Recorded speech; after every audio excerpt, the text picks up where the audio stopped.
In this video, I am making baking powder biscuits from a vintage cookbook. And when I say vintage, I'm talking 1901.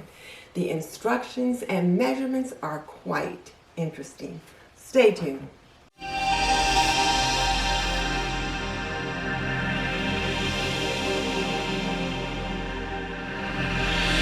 If we're just meeting, I'm Denise Jordan, and I teach traditional homemaking for today's woman. So if you want to learn more about making and keeping a home, subscribe and double tap that little bell icon so you don't miss any upcoming videos. Okay, let's talk vintage cookbooks and baking powder biscuits. I was watching one of the YouTube creators that I follow and saw that she was participating in a collaboration with a few of her friends where they share vintage recipes. And her video was just so cute that I watched all the videos in the playlist, and then I was inspired to create a video of my own.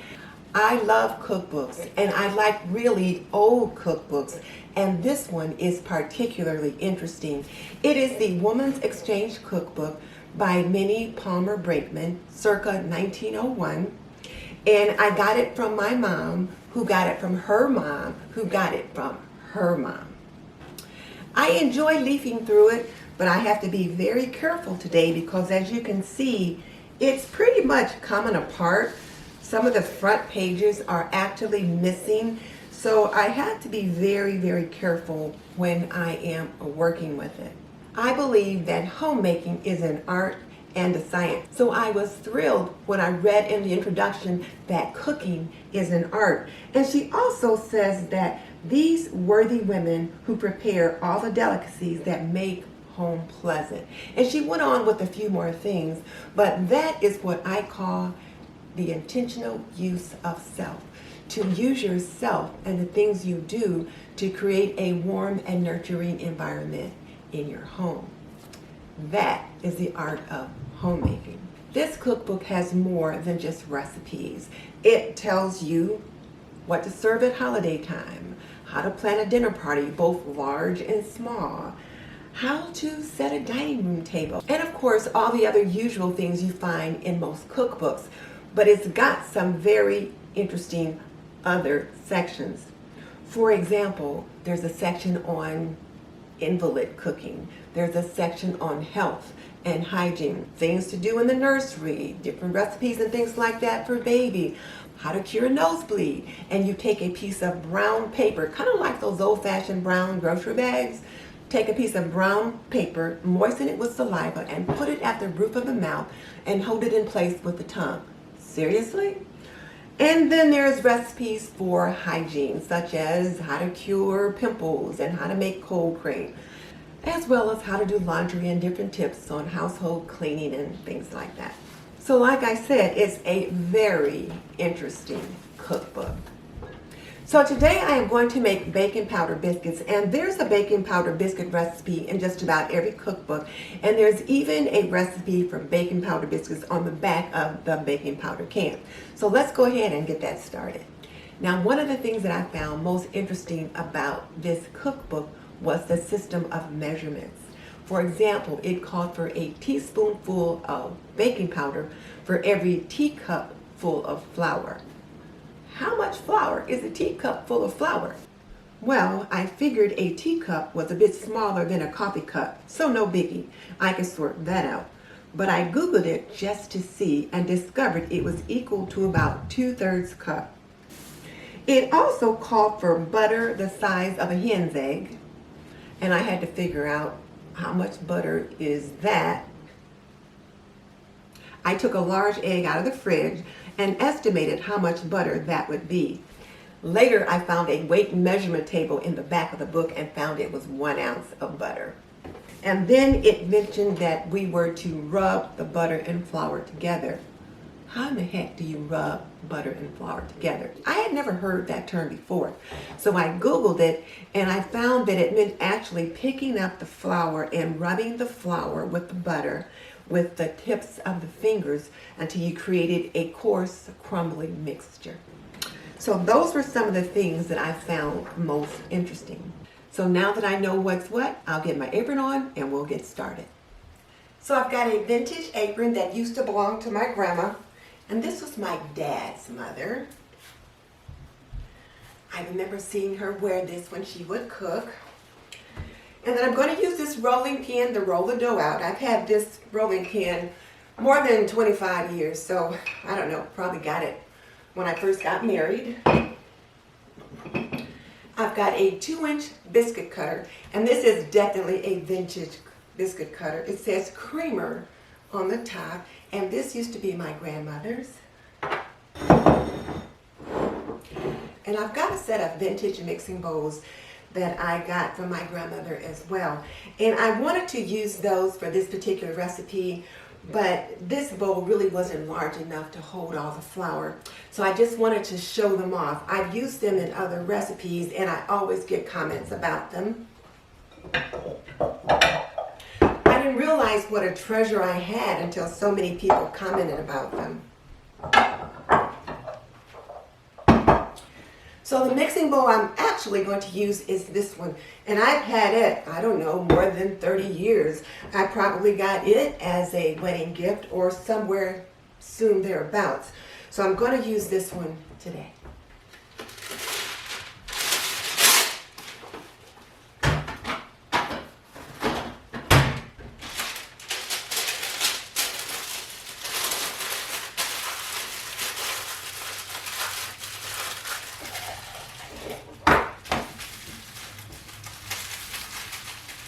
This sifter is also a vintage item that I got from my grandmother.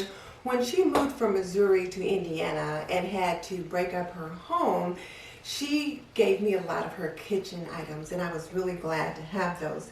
So the recipe called for a quart of flour, and so I've got a quart of flour here, and we are to sift a quart of flour and the 4 teaspoons of baking powder together. 2, 3, 4 teaspoons of baking powder, and then we are to sift those together.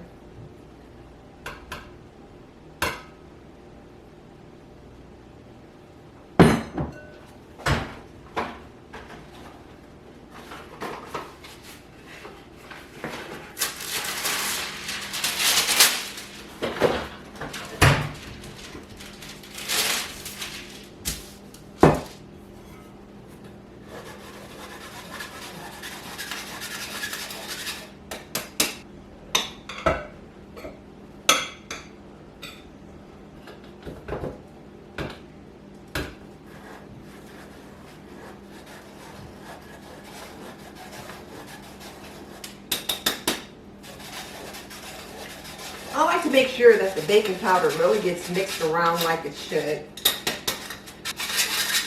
That'll do it.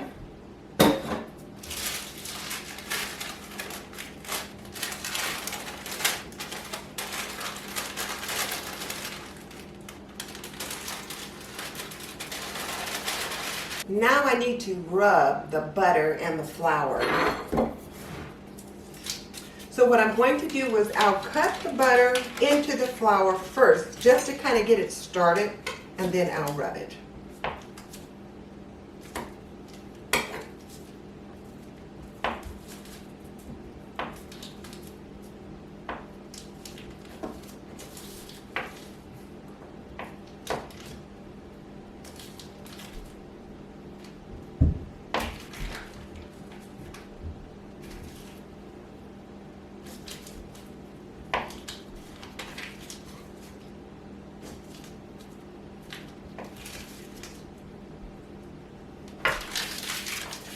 So to cut the butter into the flour, I'll start off with 2 knives, and you make cutting motions like that.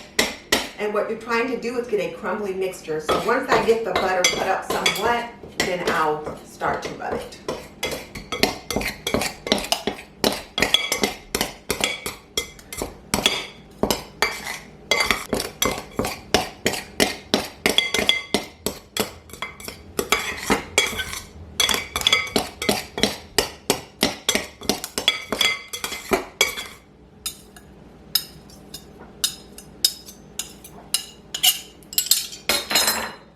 Now we'll rub the butter and the flour together.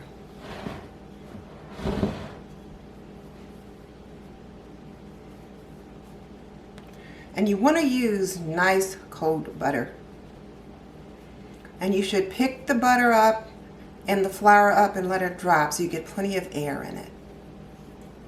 This particular technique is new to me, but I can appreciate it because you can really feel when all the butter has been rubbed against the flour and there's like no remaining lumps of butter. And here's the mixture, nice and crumbly. So I'm going to add about 3/4 cup of milk, but I'm going to add it a little at a time. The recipe just says add milk until soft. So I'm going to add about 3/4 cup and see if that does it. If not, I'll add a little more. But it's starting to hold together, but I can see I need more milk. So right now my oven is preheating to 450 degrees. I realized the cookbook did not give me a setting for the oven, so I looked that up in another cookbook.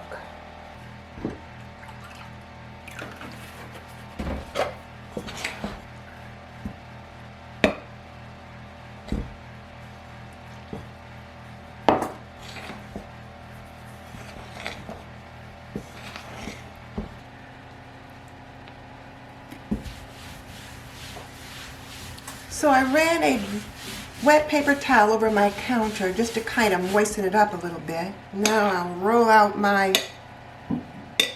turn out my dough.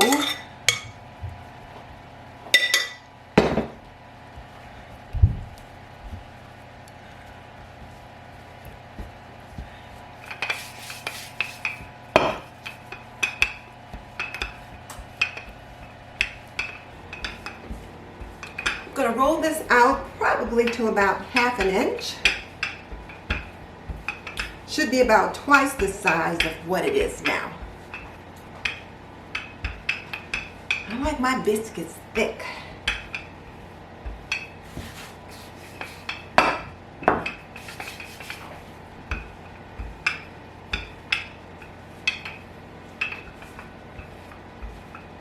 All right, now let's get them cut out. I'll flour my biscuit cutter.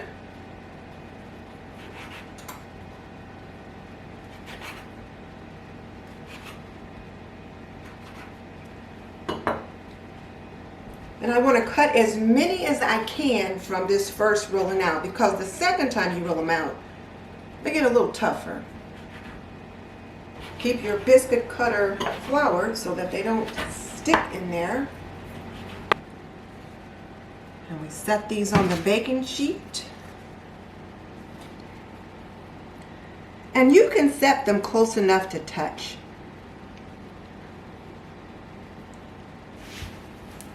And then I'll roll this out some more, but first I'll need to flour my countertop again. And if you've got a pastry board, you can use that. Otherwise,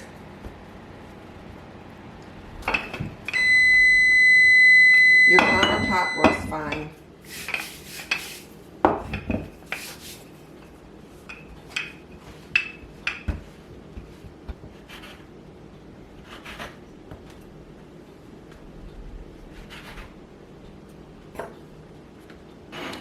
You can probably see that each time I roll it out, it gets a little bit drier because there's more flour being incorporated into it. So my oven's ready to go. So these will be ready to go in for about 15 minutes. So now let's get these biscuits in the oven.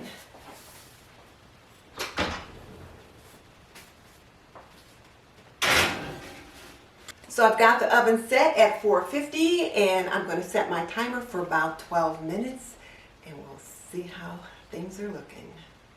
And let me take this opportunity to thank Nicole Northgarden and her 3 girls for inspiring me to create my own vintage recipe video. Their video was so much fun. They had such a good time. They had a fashion show with vintage clothing, and then some of the girls had a little bit of, we'll say, interesting experiences with some of the different equipment that they were using in the kitchen. It was just fun. So I wanted to join in the fun. So let me encourage you to check out the playlist so that you can see what all the other creators have done. Cleaning up the counter is always the hardest part because it's almost like you've got glue on the counter. Or shall I say paste.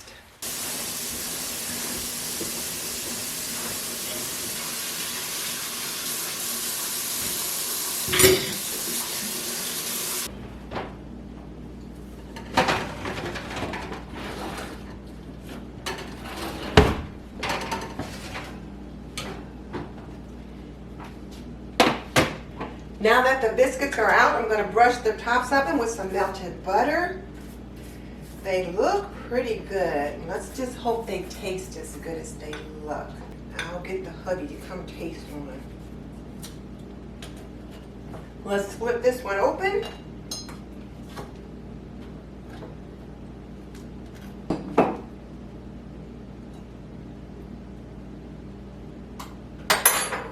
Add a little strawberry jam.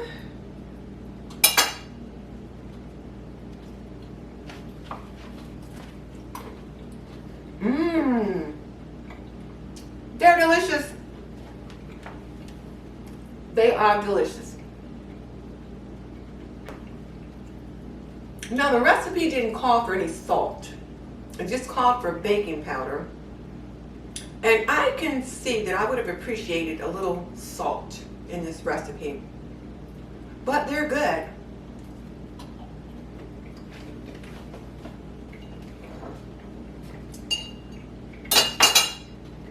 Here's what they look like. Here's the top. And here's the bottom.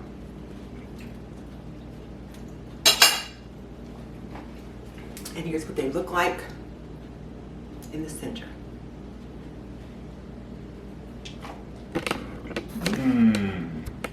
Oh, be serious. It's amazing. Oh, be serious. What do you think? What do you think? Good, they are. They're good? Mm-hmm. Amazing. It's a little different recipe than I normally make. They're amazing. Well, I'm glad you like them. I do. The biscuits turned out light and fluffy, and they taste pretty darn good. Now, the recipe didn't call for any salt. It did call for 4 teaspoons of baking powder, but no salt.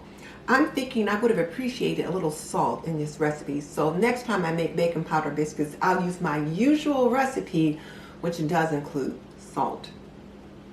And whereas I serve these today with butter and jam, they would go equally well with sausage gravy or with pot roast to sop up the gravy. So how do you prefer your biscuits? Tell me in the comments section below. Butter and jam or with a little bit of gravy? Inquiring minds want to know. So let me once again thank Nicole Northgarden and her 3 girls for inspiring me to make my own vintage recipe video, and also Rachel at Sweet and Simple Homes, who was the co-host with Nicole on this particular collaboration.